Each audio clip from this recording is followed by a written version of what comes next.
যে মুহররম মাস হিজরি বর্ষের প্রথম মাস।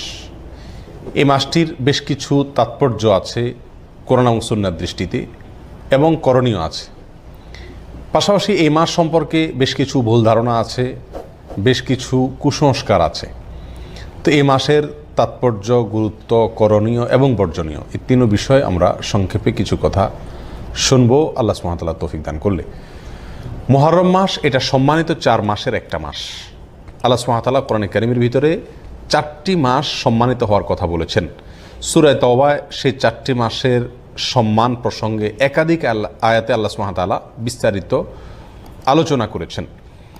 সেই সম্মানিত 4 মাস কোন কোন মাস সে ব্যাপারে আবু বাকরাতা রাদিয়াল্লাহু তাআলা আনহু বর্ণিত সহিহ বুখারীর হাদিসে আসছে, নবী সাল্লাল্লাহু আলাইহি ওয়াসাল্লাম বলেছেন, সালাসুন মুতাওয়ালিয়াত, 3টি হলো ধারাবাহিক মাস, আর সেই 3টি হলো জিলকদ, জিলহজ এবং এই যে মুহররম মাস এটি।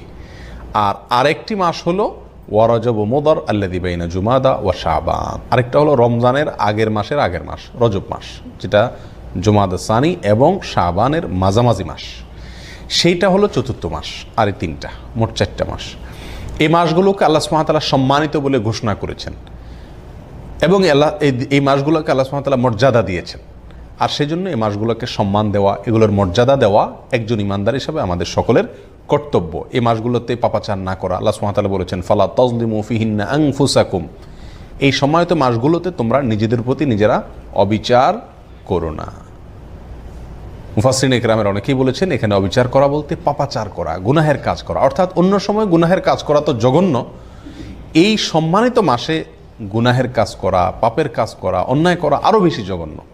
কারণ একটা অন্যায় কাজ একজন সম্মানিত মানুষের সামনে করা, এটা ডবল অন্যায়।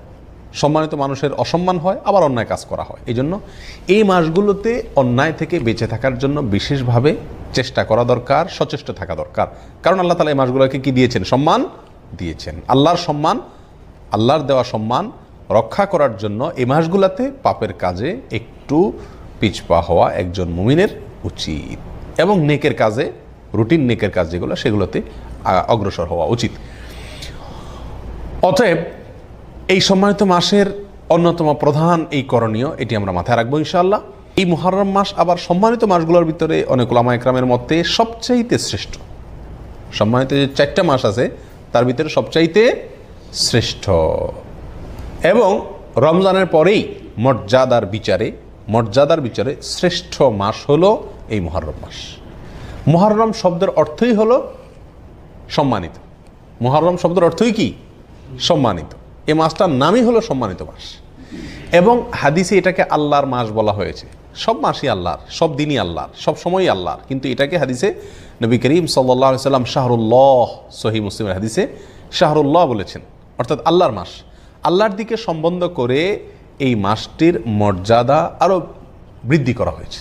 এই জন্য সম্মানিত 4 মাসের ভিতরে আবার এই মুহররম মাসের সম্মানটা তুলনামূলক বেশি।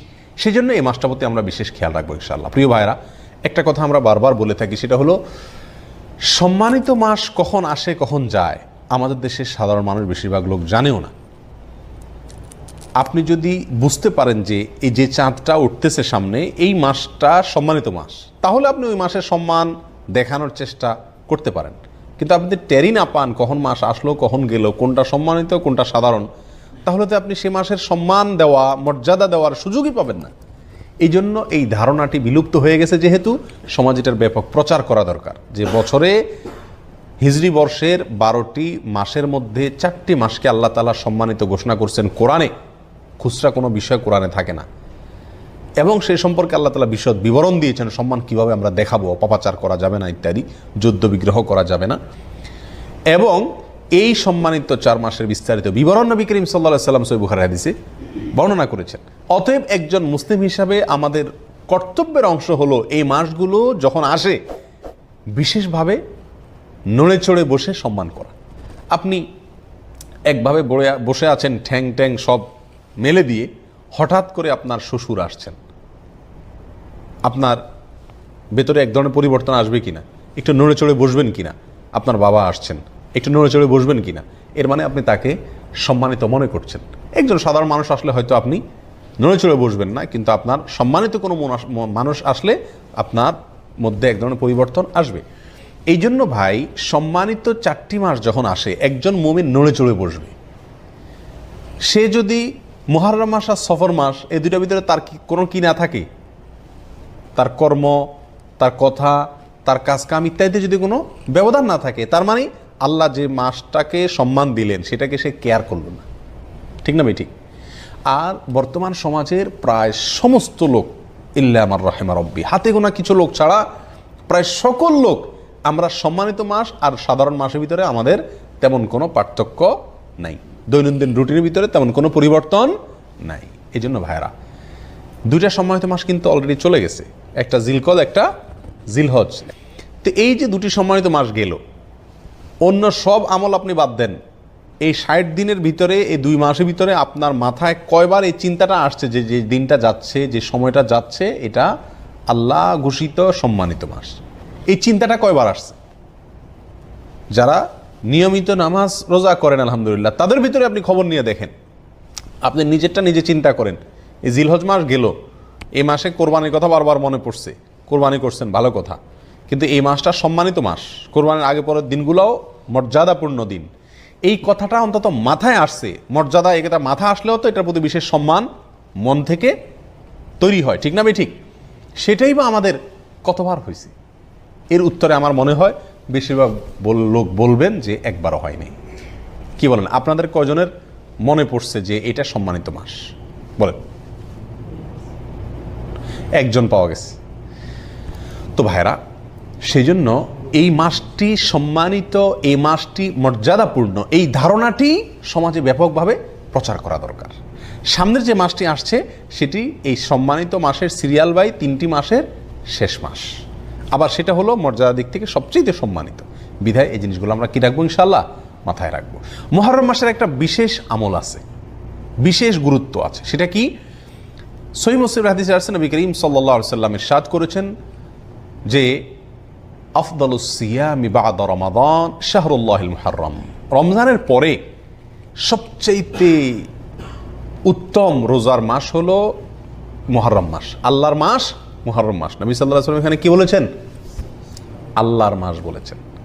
রমজানের পরে সবচাইতে উত্তম, সম্মানিত, মর্যাদাপূর্ণ মাস হলো আল্লাহর মাস মুহররম মাস।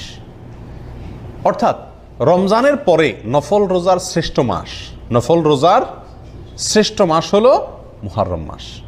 নবী সাল্লাল্লাহু আলাইহি ওয়াসাল্লাম যে মাসকে নফল রোজার জন্য সবচেয়ে শ্রেষ্ঠ বলেছেন, সেই মাসে আমরা আশুরার রোজা বাদ দিই। আশুরার একটা বিশেষ তাৎপর্য আছে। মাস হিসাবে মুহররম মাসে নফল রোজা রাখার তৌফিক কয়জন মানুষের হয় বলেন? খুবই কম। অন্তত 1-2টা রোজাও যদি আপনি সারা মাসে রাখেন, এই নিয়তে যে নবী সাল্লাল্লাহু আলাইহি ওয়াসাল্লাম এই মাসে বিশেষ নফল রোজা রাখতে বলেছেন, আমি সেটার উপর আমল করার জন্য অন্তত 1-2টা রোজা রাখলাম, তবুও তো আপনি হাদিসটার উপরে কী করতে পারলেন? আমল করতে পারলেন। এই জন্য এই জিনিসটা খুব মাথায় রাখা দরকার, চেষ্টা করা দরকার ছুটির দিনগুলোতে বা যখন সুযোগ হয় এই মুহররম মাসে কিছু নফল রোজা রাখা।